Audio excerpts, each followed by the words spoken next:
Think, A Compelling Introduction to Philosophy, written by Simon Blackburn. Introduction, The Beginning of Wonder. Philosophy begins not in classrooms but in quiet moments of awareness.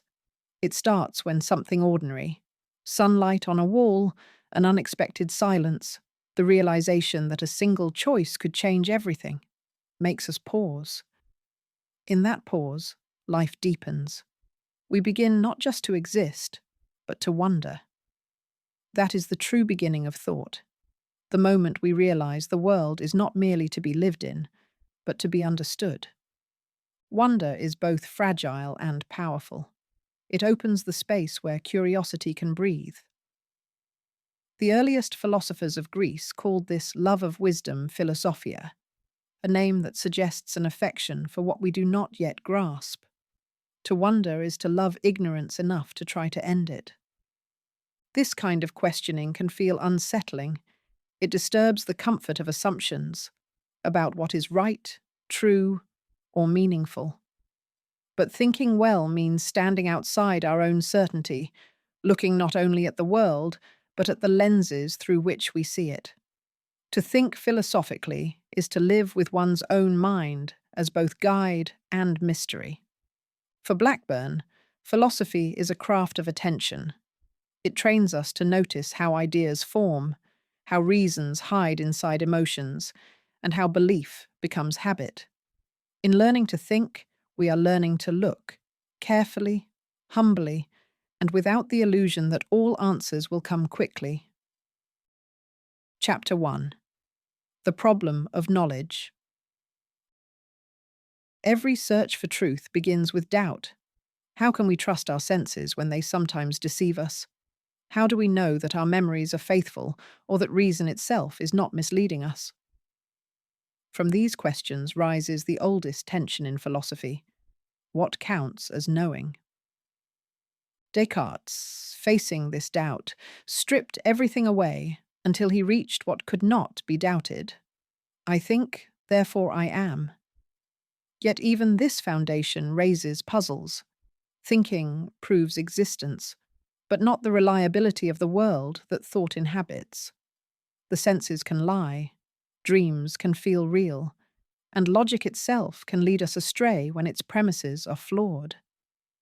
To live as a thinking being, then, is to balance skepticism with trust. We cannot demand absolute certainty, yet we cannot live without belief. The philosopher's task is not to remove uncertainty, but to navigate it wisely. To question knowledge is to remind ourselves that confidence without understanding is blindness disguised as truth. Knowledge is not possession, but relationship, a conversation between experience and reflection. To know something is to engage it, to test it, and to accept that what we hold may change. The mind that can live with doubt without despair is the mind that truly knows how to think. Chapter 2. The Mind and its Shadows. If knowledge depends on thought, what exactly is a mind? Is it a substance, a process, or simply the name we give to experience? Philosophers have wrestled with this question for centuries, from Descartes' thinking thing to modern neuroscience, which sees the mind as the pattern of the brain's activity. The problem is not only how the mind knows the world, but how it knows itself.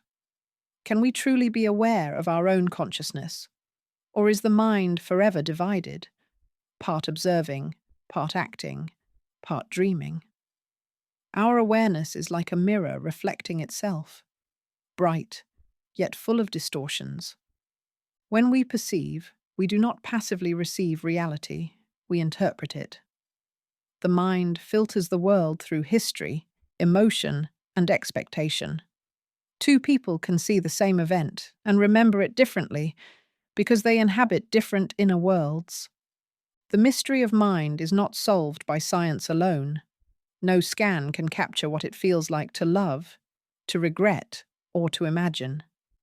These experiences are not illusions. They are the inner texture of being human. Philosophy asks us to treat them not as noise in the system, but as the music that gives thought its depth. Chapter 3: Freedom and Responsibility.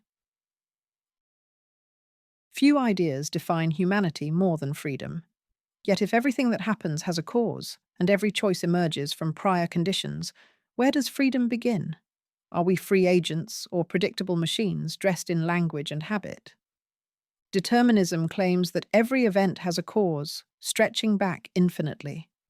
If this is true, our choices are inevitable, mere links in an unbroken chain.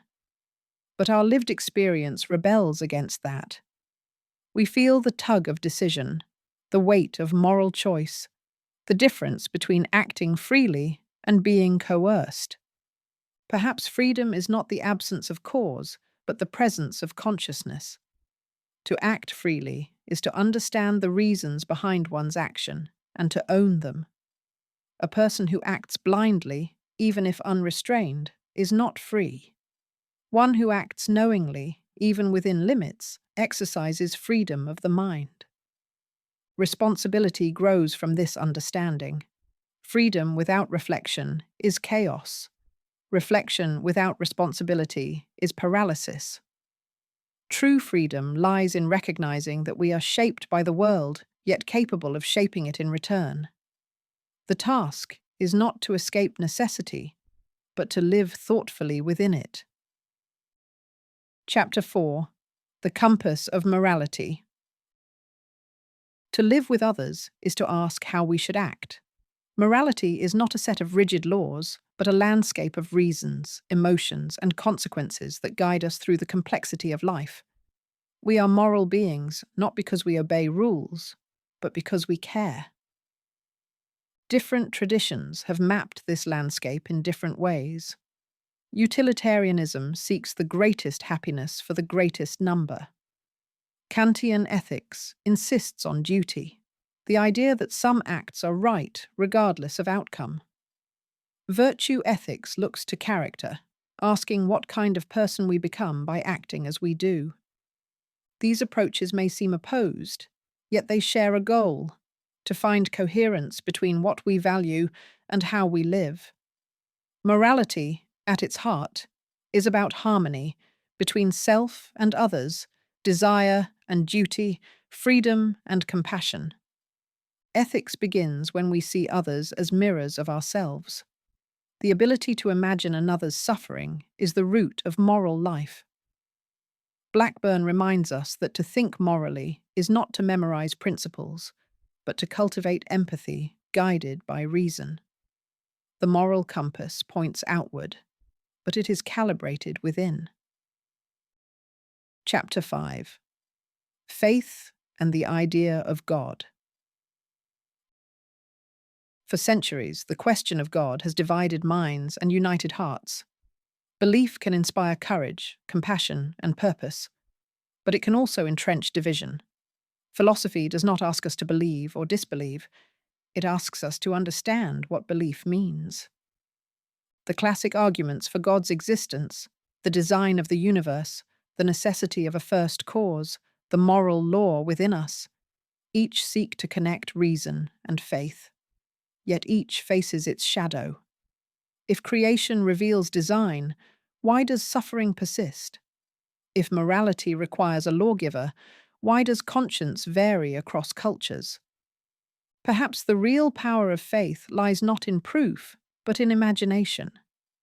To believe in God is to believe that meaning runs deeper than evidence, that justice is more than survival, that love transcends loss. Even disbelief participates in this dialogue, for to reject God is still to take a stand on the structure of meaning itself. Faith, in this sense, is a mirror of our longing for coherence, for belonging, for something larger than ourselves. The philosopher's task is not to replace faith, but to bring clarity to what it asks of us. Whether or not God exists, the question remains a measure of our hope. Chapter 6: Death and the Shape of Life. Death is not merely an ending, it is the horizon against which all meaning stands. To live without thinking about death is to take life for granted. To live with it in mind is to see each day as a fragile miracle. For the ancient philosophers, death was the final teacher. Epicurus reminded us that death is nothing to fear, for when we are here, death is not. When death comes, we are gone. The Stoics saw it as the completion of nature's rhythm, not a violation of it. In modern thought, death remains the point at which reason falters and emotion begins. The awareness of mortality deepens life. It urges us to love more honestly, to forgive more easily, to give our time the shape of purpose. Philosophy does not remove the sting of death, but it can transform fear into perspective. In facing death, we learn that meaning is not inherited but created. We cannot add days to life, but we can add life to days. To understand mortality is to understand value, to see that the finite is what makes love infinite in urgency. Conclusion: the art of thinking. To think is to live twice, once in experience, once in reflection. Philosophy is not the luxury of scholars, but the birthright of every human mind. It begins wherever a question is asked with sincerity and continues wherever a person refuses to stop asking. Thinking well is not about finding certainty, but learning how to live without it.